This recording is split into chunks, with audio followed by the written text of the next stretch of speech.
આકાશવાણીના 90 વર્ષના ગૌરવશાળી પ્રસારણના અવસરે આપ સૌનું હાર્દિક સ્વાગત છે વિશેષ કાર્યક્રમ સૂર સંગાથમાં.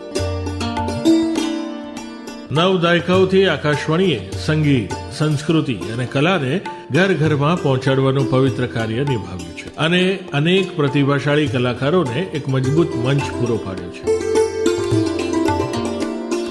સૂર સંગાથ.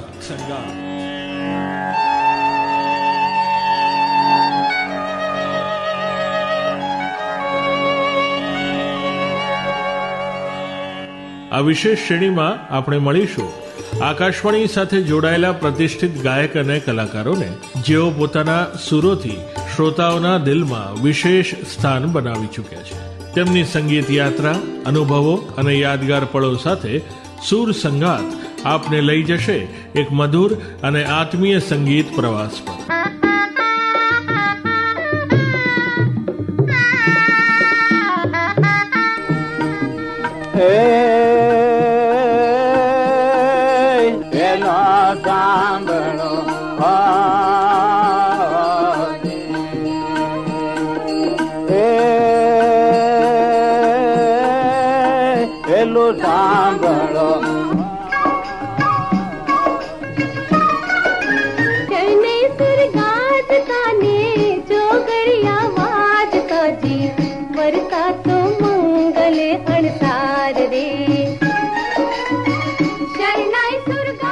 ચાલો સંગીતના આ અનોખા સફરમાં સાથે જોડાઈએ. પ્રસ્તુત છે કાર્યક્રમ સૂર સંગાથ.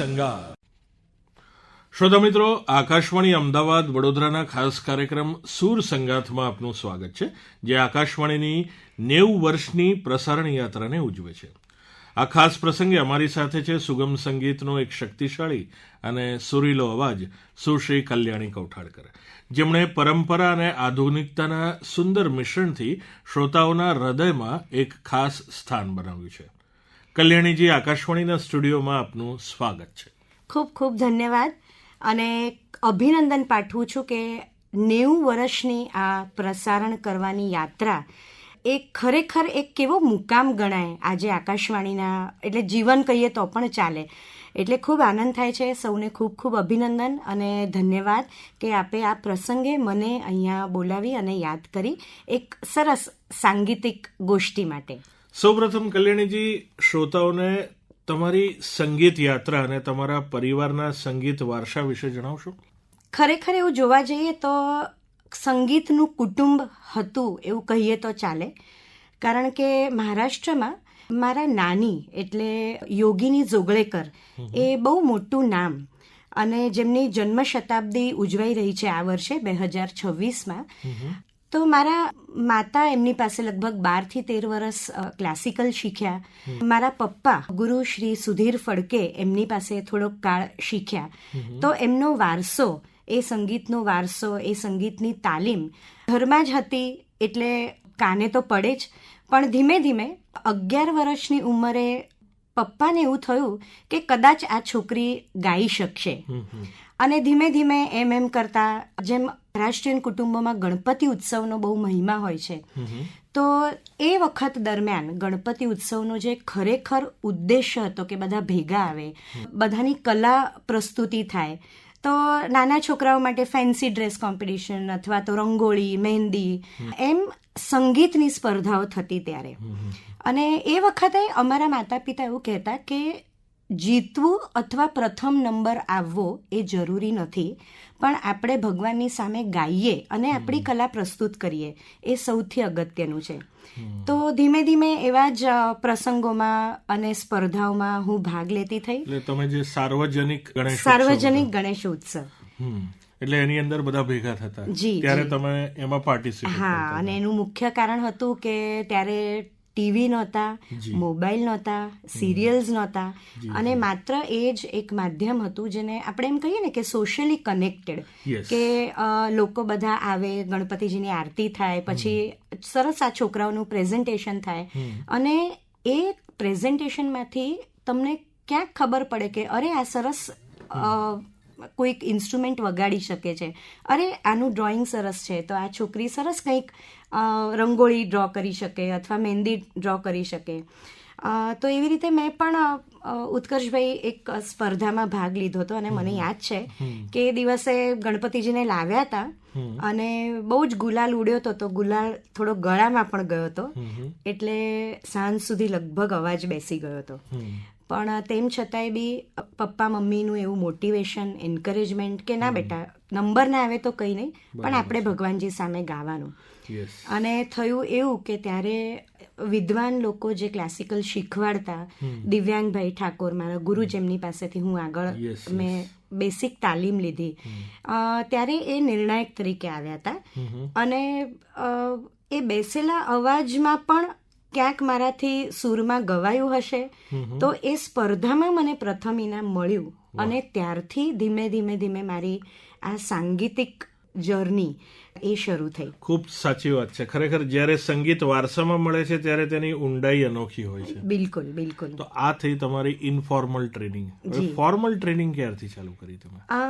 જેમ મેં કહ્યું એમ 10મા ધોરણમાં ત્યારે મ્યુઝિક સબ્જેક્ટ લેવાતો, એટલે પહેલા તો નિશાળમાંથી બહુ જ વિરોધ પણ હતો, કારણ કે નિશાળને એવું હોય અમારું રિઝલ્ટ બગડવું ના જોઈએ. બરાબર છે, એટલે એજ્યુકેશન ઉપર વધારે ભાર, એટલે મારા પ્રિન્સિપલ ના પાડે, પણ સમહાઉ મારા મમ્મી પપ્પા એમને બહુ જ સારી રીતે ઓળખે, કૌટુંબિક પણ એમની સરસ એક એ હતી ઓળખાણ હતી, એટલે એમણે કન્વિન્સ કર્યા કે અમે શ્યોરિટી આપીએ છીએ કે કલ્યાણીને લીધે અથવા મ્યુઝિક સબ્જેક્ટ લેવાને લીધે તમારા 10thના રિઝલ્ટ પર કોઈ અસર થશે નહીં.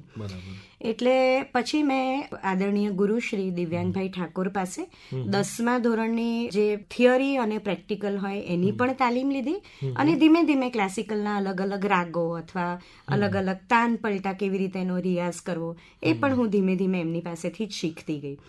તો એવી રીતે શરૂ થઈ મારી ક્લાસિકલ શીખવાની ફોર્મલ ટ્રેનિંગ. જી. તો કહેવાય છે ને કે કોઈ પણ ગાયક હોય એને શાસ્ત્રીય સંગીતમાં તાલીમ લેવી ખૂબ જરૂરી છે. જી. હે ને? તો શાસ્ત્રીય સંગીતમાં તમારી તાલીમથી તમારા સુગમ સંગીતમાં કેવી રીતે વધારો થયો? ખરેખર તો છે ને આપણે એવું કહીએ છીએ કે હળવું કંઠ્ય સંગીત અથવા કાવ્ય સંગીત. જી. તો હું એવું માનું છું કે તમે જેટલી સૂરની સાધના કરી હોય એટલી સાધનાથી તમે એ ગીતનો ભાવ, કવિતાનો ભાવ શ્રોતાઓ સુધી અથવા જે સાંભળનાર છે એમના સુધી બહુ સહેલાઈથી પહોંચાડી શકો છો. કારણ કે સૌથી પહેલા કાવ્ય સંગીતમાં તમને શબ્દો સ્પર્શવા જોઈએ, અને પછી કે એ ગીતનું એટલે કવિ શું કહેવા માંગે છે, હા, એ ગીત થકી કવિ શું કહેવા માંગે છે, તો એ મેસેજ તમારા સૂર થકી તમારી એ ભાવનાઓ સુધી જે તમે સંગીતમાં લાવો છો એના સુધી એ પહોંચે છે કે નથી પહોંચતું. તો હું એવું માનું છું કે દરેક જણાએ થોડુંક બેસિક, એટલે હવેના કાળ પ્રમાણે જોઈએ તો થોડીક બેસિક તાલીમ હોવી જોઈએ, જેથી કરીને તમારું કાવ્ય સંગીત અથવા હળવું કંઠ્ય સંગીત અથવા સુગમ સંગીત, અલગ અલગ જે નામો છે એનામાં ચોક્કસ તમને એની હેલ્પ થાય. તમે તમારા ગુરુઓની વાત કરી, દિવ્યાંગ ઠાકોરજી, કૃષ્ણકાંત પરીખજી પાસેથી પણ તમે ટ્રેનિંગ લીધી છે, તો શું મહત્વપૂર્ણ પાઠ શીખ્યા તમે એમની પાસે? એક મજાનો ઇન્સિડન્ટ શેર કરું. મને આ પ્રસંગ એવું થાય કે હું ગુરુજીઓને, મારા સૌ ગુરુશ્રીઓને યાદ કરું છું ત્યારે મને એકવાર રાજભાઈ એમણે કીધું હતું મને કે હું છે ને આપણા સંગીતકાર છે અને ગાયક છે વડીલ અતુલભાઈ દેસાઈ પાસે હું તને લઈ જાઉં, તો એમને કંઈક સંભળાવ અને જો એમને ઠીક લાગે તો એ ચોક્કસ તને શીખવાડશે. તો રાજભાઈ મને લઈ ગયા કદમમાં. મેં એક નાનકડી પ્રસ્તુતિ કરી અને અતુલભાઈને ખૂબ ગમી, એમના ખૂબ આશીર્વાદ મળ્યા. તો એવો પણ લાભો મળ્યો કે એકાદ બે વાર જ્યારે એમની અનુકૂળતા હતી ત્યારે એમની સામે બેસી એમના સંગીત નિર્દેશનમાં દૂરદર્શનની એક નેશનલ ફિલ્મ માટે મને ગાવાનો ચાન્સ મળ્યો. શું વાત છે! પણ બસ એમના આશીર્વાદ હતા, રહેશે એવું હું માનું છું. અને કૃષ્ણકાંત તમને યાદ છે? ચોક્કસ. મેં અતુલભાઈની સામે ને એક સરસ ગૌરાંગભાઈનું કમ્પોઝિશન મેં ગાયેલું એ વખતે. જી. શ્રાવણની એ સાંજ હતી શ્રાવણની, એ સાંજ હતી સરક્યા સાળુડે સંતાયા, સરક્યા સાળુડે સંતાયા, લોચનમાં કૈલાજ હતી શ્રાવણની, એ સાંજ હતી. ખૂબ સુંદર, ખૂબ સુંદર. એટલે કહેવાય ને કે પરંપરા અને માર્ગદર્શન બંને તમારા સંગીત માટે મજબૂત પાયો પૂરો પાડે છે. જી જી બિલકુલ. અને આ ક્ષણે ઉત્કર્ષભાઈ એવું પણ કહેવાનું મન થાય કે કૃષ્ણકાંતભાઈ પાસે પણ મારી ભલામણ લઈને મારા પપ્પા અને રાજભાઈ ગયા હતા કે તમે આ છોકરીને શીખવાડો. ત્યારે એવું હતું કે કૃષ્ણકાંતભાઈ એવું કહેતા મજાકમાં, હું સુગમિયાને નથી શીખવાડતો. એટલે ઓફકોર્સ મજાકમાં શીખવાડતા, પણ કે છોકરી હું 6 મહિના એક જ રાગ શીખવાડીશ તો તારે મને એવું પૂછવાનું નહીં કે હવે ગુરુજી તમે બીજો રાગ ક્યારે શીખવાડશો. એટલે મને જ્યારે એવું લાગે કે ના હવે આજથી બીજો રાગ શરૂ કરવો છે ત્યારથી જ હું તને બીજો રાગ શીખવાડીશ. જજ કરતા હતા. જી. અને પછી મને કીધું કે કંઈક મને સંભળાવ, તો આવી જ રીતે મેં કંઈક રચના એમને સંભળાવી હતી. ત્યારે બહુ જ રાજી થયા હતા અને કે મને આનંદ છે કે હું તને શીખવાડીશ. એટલે એમના આશીર્વાદ ખૂબ ખૂબ છે. એવી રીતે થોડીક આ મેવાતી ઘરાનાની પરંપરા, એમની પેટર્ન એ કેવી હોય છે, એમના પદો કેવા હોય છે, વિશિષ્ટ પલટા, રિયાઝ, અવાજ લગાડવાની ટેકનિક, એ બધું ખૂબ સરસ ટેકનિકાલિટીઝ છે ગાયનમાં એ તમને શીખવાડી. બરાબર છે. તો શ્રુતિ ગાયક વૃંદ સાથે તમે કામ કર્યું છે, તો તમારો તેમની સાથે કામ કરવાનો કેવો અનુભવ રહ્યો? હા બાપરે, શ્રુતિ ગાયક વૃંદમાં આમ કહેવાય ને કે ઓડિશન આપીને મને એ ગાયક વૃંદમાં તમે પાસ કે નાપાસ છો એમ એ વખતનો કાળ હતો શ્રુતિ ગાયક વૃંદમાં. કારણ કે આદરણીય ગૌરાંગભાઈ, આદરણીય ક્ષેમુ કાકા, ભાઈ માલવભાઈ, સૌમિલભાઈ, શ્યામલભાઈ, મૃદુલાબેન, વિભાબેન, હર્ષદાબેન, આ બધા જ જણા શ્રુતિમાં કોયર સિંગિંગ કરવા આવે. એટલે કોયર સિંગિંગ ની પ્રથા, એનું ટેકનિક કે તમે તમારા એકલાનો અવાજ મૂકીને બીજા અવાજો સાથે કેવી રીતે ભળો છો, અથવા તમારો અવાજ બીજા અવાજો સાથે કેવી રીતે મેચ કરીને તમે એક કોયર તરીકે, એક ટીમ મેમ્બર તરીકે એની પ્રસ્તુતિ કેવી રીતે કરો છો, એ ઘણું ઘણું ઘણું શીખવા મળ્યું. એના પાર્ટ્સ હોય ગીતમાં, સરગમ હોય, પાછળ આમ કોર્ડેશન ચાલતું હોય, એટલે એ બધી ટેકનિક્સમાં સાથે મળીને કેવું ગાવું. ઇવન ભવન્સમાં જ્યારે અમે લોકો રાજભાઈ પાસે શીખતા હતા ત્યારે, જી જી, તો ત્યારે એ ટ્રેનિંગ થી બહુ જ મદદ. તો હવે વાત કરીએ આકાશવાણીની. તો આકાશવાણીનો તમારો પહેલો અનુભવ કેવો રહ્યો?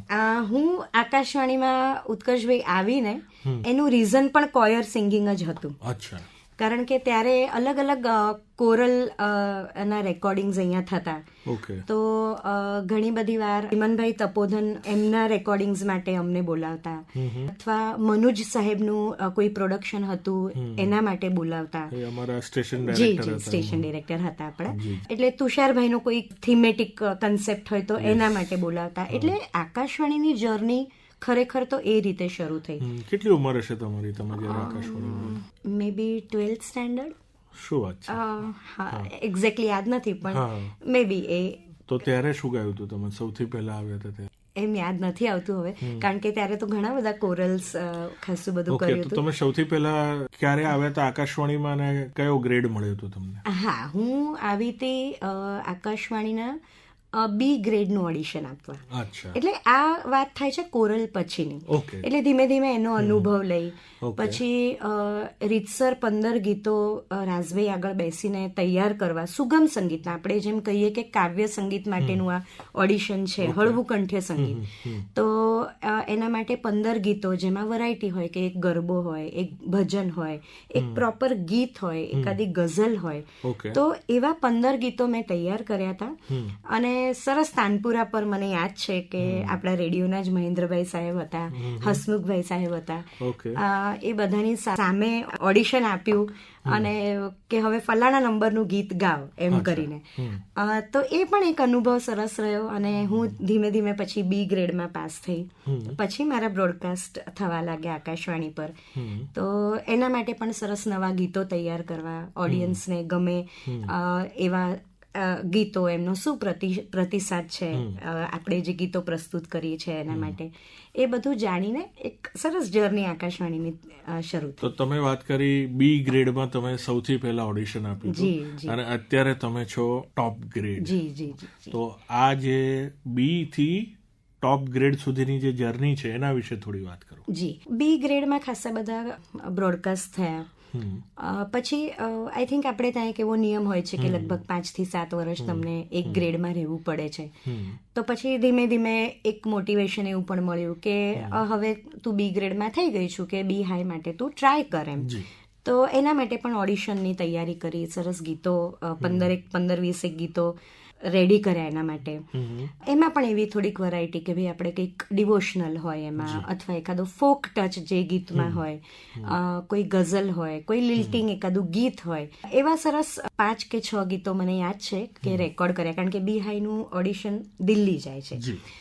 તો એ ઓડિશન માટે જે રેકોર્ડિંગ ગયું હતું એના પછી મને આમ એવું કહું તો ચાલે કે ખુદા દેતા હે તો છપ્પર ફાડકે દેતા, એવું આપણે કહીએ છીએ ને, એના જેવું છે. તો મને લોટરી લાગી, મને ડબલ જમ્પ મળ્યો અને મને કાગળ આવ્યો. તો આમ એક આખો દિવસ એ હું પચાવી ના શકી કે ખરેખર એવું થયું છે કે બીહાઈમાંથી આપ્યું છે ઓડિશન બીહાઈનું, પણ ગ્રેડ આપ્યો છે એ.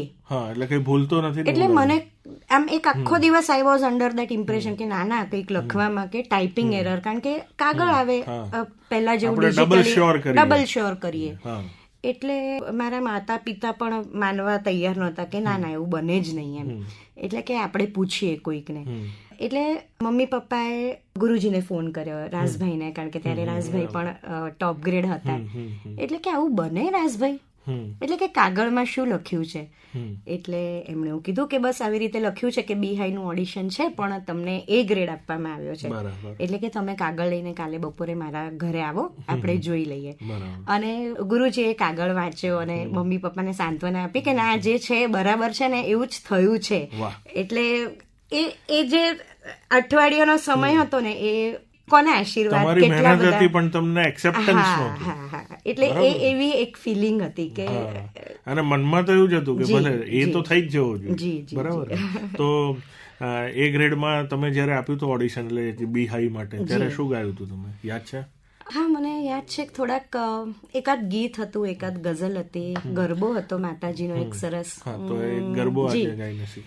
આજ ગગનથી ચંદન ઢોળાય રે, સૈયર મને આસોના ભણકારા થાય, કોઈ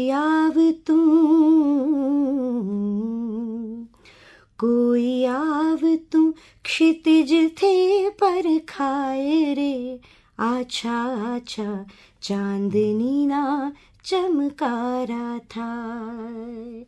આજ ગગનથી ચંદન ઢોળાય રે, સૈયર મને આસોના ભણકારા થાય. વાહ. તો કલ્યાણીજીને કે તમે કીધું કે કાવ્ય સંગીત, ભજન, ગીત, તો પર્સનલી તમને તમારું શું ફેવરેટ છે એમ કહો? ઉત્કર્ષભાઈ, બહુ અઘરું છે કહેવાનું ખરેખર તો, કારણ કે હું એવું માનું છું કે સુગમ સંગીત એ આપણે માનીએ છીએ ને એટલું સહેલું નથી. અને આઈ બિંગ મહારાષ્ટ્રીયન, મારા ઘરમાં શુદ્ધ ભાષા, શુદ્ધ ઉચ્ચાર. મારા પપ્પા પોતે સંસ્કૃત, પ્રાકૃત અને મરાઠી શીખવાડતા. 10th સુધી હું પણ સંસ્કૃત ભણી. એટલે આપણે જે ગાઈએ છે એ દરેક શબ્દનો અર્થ, દરેક શબ્દનો ભાવ એ આપણે ઉચ્ચાર એ આપણે શ્રોતાઓ સુધી વ્યવસ્થિત રીતે પહોંચાડી શકીએ એવો પણ એક આશય હતો. એટલે તમે જો ભજન લો તો એ ભજનમાં એક અલગ ડિવોશનલ વસ્તુ છે, ભાવ છે કે જ્યાં આપણે કનેક્ટ કરી શકીએ છીએ સૂર સાથે, ભગવાન સાથે, જેમાં આપણને આનંદ થાય છે અંદરથી કે ના, વી કુડ પરફોર્મ બેટર, અને સરસ છે એ રીતે આપણે કનેક્ટ થઈ શક્યા. ઘણી બધી વાર એવું હોય છે કે કોઈ કમર્શિયલ શોઝમાં આપણે બહુ જાણીતા ગીતો ગાઈએ છીએ તો એ રીતે ઓડિયન્સ સાથે કનેક્ટ થઈએ છીએ. ઘણી વાર એવું હોય કે જેમ કે અમે લગ્ન ગીતોના શોઝ કરીએ છીએ, તો લગ્ન ગીતોના શોઝમાં એવું હોય કે જે તે વિધિ છે એનું શું મહત્વ છે એના પ્રમાણે ગીતો અમે ગાઈએ છીએ. એના પ્રમાણે કે આપણે ફેરા ફર્યા અથવા તો પછી ગણપતિનું પૂજન થયું. તો હું એવું માનું છું કે દરેક ફોર્મ એ ઇમ્પોર્ટન્ટ ફોર્મ છે. તમે કોઈ પણ ફોર્મને, ગઝલ છે તો ગઝલના જે શેર છે એમાં કવિ એ શેરમાં શું કન્વે કરવા માંગે છે અથવા શાયરની શું લાગણી છે એ જો તમે વ્યવસ્થિત કન્વે ન કરી શકો તો કદાચ એ ભાવપૂર્ણ રજૂઆત ન પણ ગણાય. બિલકુલ. તો શું તમને લાગે છે કે આકાશવાણી સુગમ સંગીતને લોકો સુધી પહોંચાડવામાં મહત્વપૂર્ણ ભૂમિકા ભજવી છે? બિલકુલ 110%. કારણ કે જ્યારે કશું જ નહોતું ત્યારે માત્ર રેડિયો જ હતો. અમે લોકો પણ રેડિયો સાંભળીને મોટા થયા છે. જેમ કે 6-6:15 વાગે ઘરમાં રેડિયો ચાલુ થાય, આપણે પ્રભાતિયા સાંભળીએ, ભજન સાંભળીએ. અને ઉત્કર્ષભાઈ, મને આ ક્ષણે મેન્શન કરવું ગમશે કે મારા મમ્મી પુણે આકાશવાણીના સ્ટાફ આર્ટિસ્ટ અને અનાઉન્સર હતા. પછી એમને પુણેથી ગુજરાત આવવું પડ્યું, પપ્પાને જોબ મળી એટલે એ પણ એક કલ્ચર હતું. આજની તારીખમાં મમ્મીએ ગાયેલા કેટલા બધા ગીતો પુણે આકાશવાણી, જી એટલે કેટલા બધા ગીતો પ્રસારિત થાય છે આકાશવાણીમાં. તો એ સવારે એ સાંભળવું, એ ભજનો ગવાતા એ સાંભળવા, પછી બપોરના સ્લોટમાં સુગમ સંગીત આવે એ સાંભળવું, એ રાતના ઘણા બધા બોલિવૂડના સોંગ્સ હોય અથવા આપણા ગુજરાતી જે કોઈ સ્લોટ્સ હોય એમાં. તો પુષ્કળ રેડિયો, જ્યાં જ્યાં ગામડામાં રેડિયો હજી સુધી છે ત્યાં લોકો ચોક્કસપણે આકાશવાણી સાંભળે જ છે. તો આકાશવાણીના પ્લેટફોર્મ પર પરફોર્મ કરવાનો તમારા માટે કોઈ ખાસ અનુભવ, તમને યાદગાર અનુભવ હોય? સ્ટુડિયોમાં રેકોર્ડિંગ કરતા અને તમને આમ યાદગાર રહી ગયો હોય? બિલકુલ. એક તો એવો પ્રસંગ છે કે મને યાદ છે કે અહીંયા ગાંધી જયંતિની એક કોન્સર્ટ જે ઇનહાઉસ થઈ હતી, એમાં પણ મારું અહોભાગ્ય કે આકાશવાણીએ મને યાદ કરી હતી. અને પ્લસ વિદ્યાપીઠમાં પણ ગાંધી જયંતિનો જે સવારે કાર્યક્રમ થાય છે એ પ્રસંગે પણ હું ત્યાં ગઈ હતી. આપણા આકાશવાણીને જ્યારે 75 વર્ષ પૂરા થયા એ રેડિયોની કોન્સર્ટ જે હતી એમાં પણ એમણે મને યાદ કરી હતી. અને ટોપ ગ્રેડ થયા પછી નવેમ્બરમાં જે આપણી કોન્સર્ટ થઈ છેલ્લે, એમાં પણ સુગમ સંગીતના સ્લોટમાં ગયા વર્ષે એમાં પણ મેં ગાયું. પ્લસ સુરત આકાશવાણીમાં મને અહીંયાથી એઝ એન આર્ટિસ્ટ મોકલવામાં આવી હતી, રાજકોટ આકાશવાણી, વડોદરા આકાશવાણી. એટલે ખૂબ સરસ એના સંસ્મરણો છે, પરફોર્મન્સીસના સંસ્મરણો છે અને પુષ્કળ આનંદ એ પરફોર્મન્સીસમાં. અને ઓફકોર્સ હું મારી જાતને બહુ જ લકી માનું છું કે આકાશવાણીએ મને એ યોગ્ય ગણી કે હું આ બધી જગ્યાએ જઈને પરફોર્મ કરી. સાચું કહું તો તમે યોગ્યતા લાયક છો એટલે તમને મળી છે, એવું છે ખરેખર? તો બસ આશીર્વાદ બધાના. તો જૂના સમયના રેડિયો અને આજના જે ડિજિટલ પ્રસારણ તમે સાંભળતા હશો, તો એનામાં શું તમને ફરક લાગે છે? એટલે આમ ખાસો ફરક લાગે છે. કારણ કે હમણાંના ડિજિટલ યુગમાં ક્યાંક એવું લાગે છે કે આપણે માત્ર એડવર્ટાઇઝમેન્ટ્સ જ સાંભળી રહ્યા છીએ અને વચ્ચે કોઈક એકાદ ગીત આવી રહ્યું છે.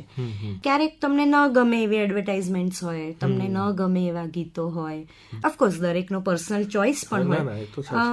અને ખબર નહીં, ડિજિટલી એડવાન્સ્ડ આપણે આટલા બધા થઈએ છીએ, પણ મને એવું લાગે છે કે ડિજિટલ વર્લ્ડમાં એક કન્ટેન્ટ, એની જે આપણે કહીએ ને એક પોત હોય, સંગીતનું જે પોત હોય, એ ક્યાંક આમ વિસરાઈ રહ્યું છે એવું લાગે છે. તમને એ enrichment નથી દેખાતું. એનરિચમેન્ટ નથી દેખાતું. એ કાળમાં આકાશવાણી દ્વારા આપણા ગીતો રજૂ થાય છે, હિન્દી બોલિવૂડના ગીતો રજૂ થાય છે, જૂના ગીતો, નવા ગીતો. તો બધા એજ ગ્રુપ્સ સુધી આ પહોંચે એ સરસ પ્રયત્ન આકાશવાણી ચોક્કસ કરી જ રહી છે. તો જિંગલ્સ ટીવી અને ફિલ્મોમાં પણ તમને ગાવાનો અનુભવ છે, તો જી. શું તફાવત છે લાઈવ પરફોર્મન્સ અને સ્ટુડિયો રેકોર્ડિંગમાં? ઉત્કર્ષભાઈ, એક વાત કરું કે આપણે જેમ ટીવીના માધ્યમની વાત કરી, ટીવી ઉપર એટલે અમદાવાદ દૂરદર્શન ઉપર ઘણા વર્ષો પહેલા, હું લગભગ 98-99 ની વાત કરું છું, એક ગુજરાતી કોમ્પિટિટિવ સિરિયલ સુરીલી સરગમ શરૂ થઈ હતી અને એનું દિગ્દર્શન કર્યું હતું સલીલભાઈ મહેતાએ. અને એ એપિસોડમાં પ્રથમ એપિસોડની હું વિનર હતી, જેમાં આનંદજીભાઈ જજ હતા.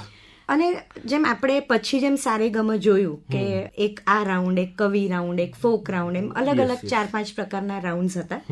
અને એમાં મુરબ્બી દિલીપ કાકા, ક્ષેમુ કાકા, ગૌરાનભાઈ બધા જ આગળ બેઠા હતા. અને અમે એક સ્પર્ધાત્મક રીતે અમારી પ્રસ્તુતિ કરી. અને પછી એવું બન્યું કે 3જા એપિસોડથી એમણે મને વાત કરી કે અમને એક ફિમેલ એન્કર જોઈએ છે, તો શું તમે આવશો? એટલે મેં ત્યારે બહુ ડાયરેક્ટ સ્પર્ધામાંથી તમને સીધા એન્કરિંગમાં બોલાવ્યા. જી.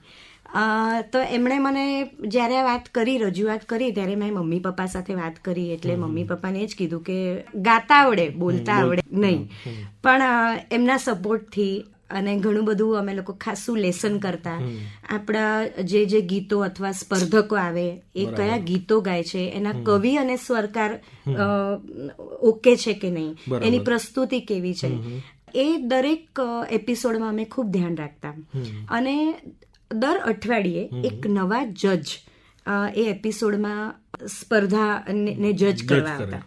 તો એ સિરિયલની પેટર્ન એવી હતી કે તમે જે પણ જજ છે એમનું એક સરસ ગીત ગાઈને એ જજને તમે ઇન્વાઇટ કરો.